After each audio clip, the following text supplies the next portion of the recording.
গৌতম মুনির আশ্রমে ঋষি মহাতপা নামে একজন বাস করতেন।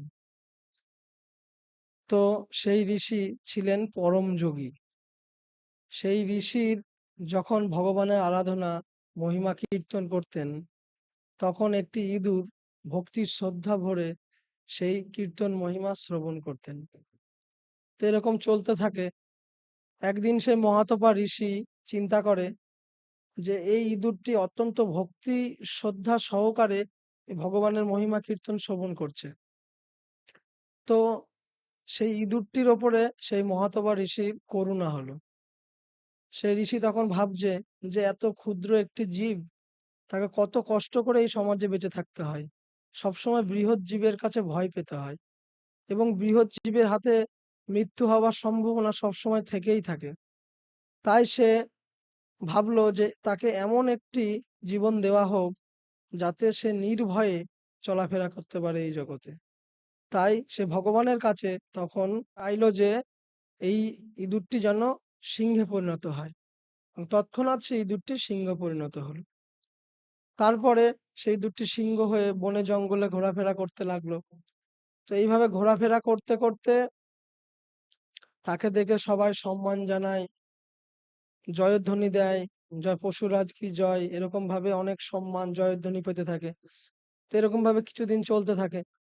চলতে চলতে হঠাৎ একদিন তার মনে হয় যে আমি তো এত জয়ধ্বনি, এত সম্মান, এত সবকিছু পাচ্ছি আমি, তো আমি তো প্রকৃতপক্ষে সিংহ নই, আমি তো ইঁদুর। তো আমি যে ইঁদুর সেই কথাটা যদি সবাই জেনে যায়, তাহলে আমাকে আর কেউ সম্মান করবে না, আমাকে আর কেউ মান্যতা দেবে না। তখন সে ভাবলো যে সে ইঁদুর, সেটা কে জানে? দুজন জানে। সে নিজে জানে এবং সেই ঋষি মহাতপা জানে। তার সে নিজে জানলে তো কোনো অসুবিধা নেই। কিন্তু মহাতপা ঋষি যদি সবাইকে বলে দেয়, তাহলে তো তাকে আর কেউ মানে মান্যতা, সম্মান তাকে আর দেবে না। তাই জন্য সে কি করলো? সেই মহাতপা ঋষিকে হত্যা করার চিন্তা ভাবনা করলো। যে তাকে হত্যা করে দিলে তো আর কোনো চিন্তা নেই। তাহলে আর কেউ জানতে পারবে না এই জগতে। সে নিশ্চিন্তে সিংহ হয়ে ঘুরে বেড়াতে পারবে। সেরকম ভাবে চিন্তা ভাবনা করে সেই সিংহ তখন সেই মহাতপা ঋষির আশ্রমে এসে উপস্থিত হলেন পরদিন। এবং ঋষি মহাতপা তার যোগবলে, তার ভাবগতি দেখে তার কি ধারণা, কি মনোভাব নিয়ে এসেছে সেটা তখন সে বুঝতে পারল। এবং বুঝতে পারার সাথে সাথে তিনি তখন তাকে উম, সিংহ থেকে ইঁদুরে পরিণত করবার চিন্তা ভাবনা করলেন।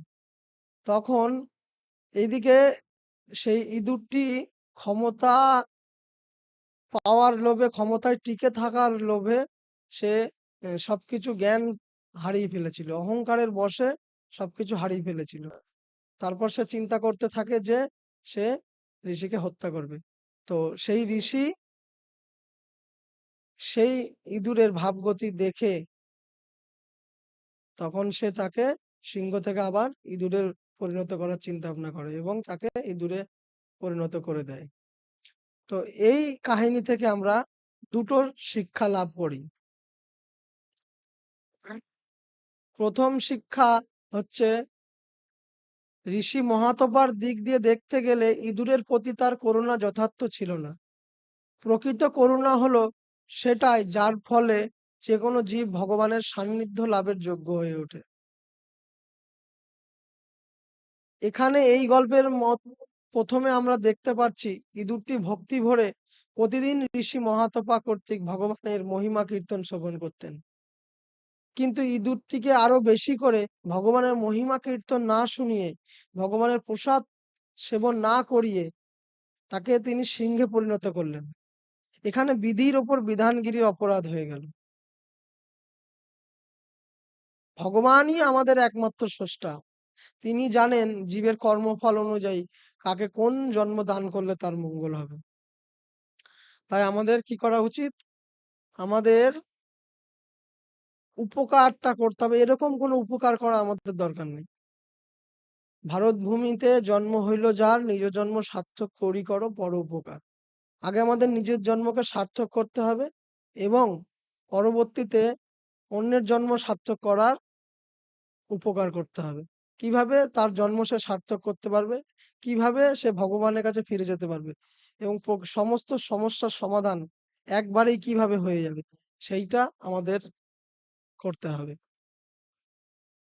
সেই সিংহ বা ইঁদুরটির দিক থেকে যদি দেখতে যাই আমরা, তাহলে সেখান থেকে আমরা এই শিক্ষা লাভ করি যে, এই জগতে কোনো শক্তি বা বিষয়ই যে আমার নয়।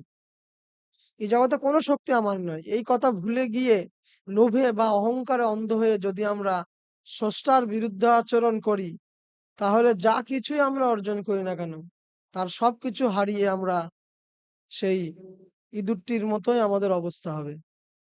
তাই এখানে সর্বশ্রেষ্ঠ শিক্ষা হচ্ছে সবসময় ভগবানের শরণাগত থাকা। সর্বধর্মং পরিত্যাজ্যং মামেকং শরণং ব্রজ অহং তাং সর্ব পাপেভ্যো মোক্ষয়িষ্যামি মা শুচঃ। ভগবান বলছে তুমি সর্বপ্রকার ধর্ম পরিত্যাগ করে কেবল আমার শরণাগত হও, আমি তোমাকে সমস্ত শোক থেকে মুক্ত করব। হরে কৃষ্ণ কৃষ্ণ কৃষ্ণ হরে হরে, হরে রাম রাম রাম হরে হরে।